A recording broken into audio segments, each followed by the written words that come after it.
22 juin 2022, 10 juin 2024. Depuis ce matin, les Vendéens, comme l'ensemble des Français, n'ont plus de députés à l'Assemblée nationale. Les 5 mandats en cours ont été dissous hier soir, puisqu'au vu des résultats français aux élections européennes, plaçant largement en tête le Rassemblement national, Emmanuel Macron a donc annoncé cette dissolution de l'Assemblée nationale. Alors nous allons revenir dans un instant sur les résultats, plus précisément en Vendée.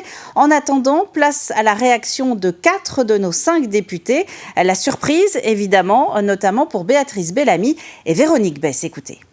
C'est une vague importante pour le RN, ça j'en suis bien consciente. Je le regrette personnellement. Je ne pense pas que ça serve ni Bruxelles, ni le national. Après, on aura un candidat, ou j'aurai un candidat en face de moi qui s'appellera le Rassemblement national. Eh bien, je n'ai pas peur, hein, bien au contraire. Moi, je suis une élue du territoire et je pense que les Vendéens seront conscients que l'importance aussi, c'est l'élu local, l'élu qui a travaillé, qui a un bilan et je suis certaine, en tout cas, je pense qu'ils n'hésiteront pas à me redonner confiance. J'étais très surprise. Moi, je faisais partie pourtant des députés qui pensaient que pendant ce mandat, on aurait une dissolution. Mais je la voyais un petit peu plus tard.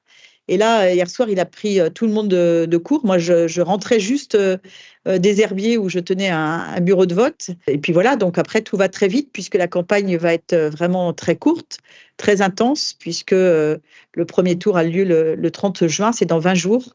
Donc voilà, il faut être d'ores et déjà dans les starting blocks. Une campagne effectivement éclair. La date limite de dépôt des candidatures pourrait être fixée à vendredi ou dimanche. Le premier tour de ces élections législatives est fixé au dimanche 30 juin. Chaque minute donc compte, comme l'expliquent Philippe Platombe et Pierre Henriet.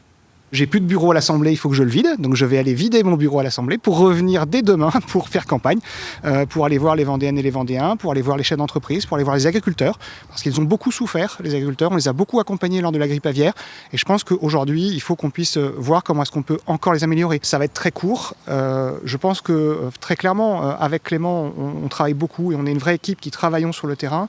Les gens nous connaissent, ils savent ce qu'on fait pour eux. L'enjeu, ça va être d'abord de répondre à l'ensemble de la propagande officielle. Alors propagande officielle, c'est un grand mot, mais simplement la campagne officielle, puisque les délais sont très courts. Et puis de continuer, enfin moi en tout cas en ce qui me concerne, de continuer à être présent sur le territoire, aux côtés des élus locaux, aux côtés des associations, aux côtés des entreprises, à tous les acteurs qui œuvrent pour l'intérêt du Sud Vendée. Donc continuer à aller à leur rencontre. Et pour rappel, voici donc les résultats vendéens définitifs des élections européennes. Le scrutin à l'origine de cette annonce coup de tonnerre de dissolution de l'Assemblée, une Vendée quasiment intégralement bleu marine, avec 2 îlots Renaissance où la majorité présidentielle arrive donc en tête dans le bassin des Herbiers et celui de la Châtaigneraie. À noter également la ville de La Roche-sur-Yon qui a, elle, placé le PS en tête du scrutin.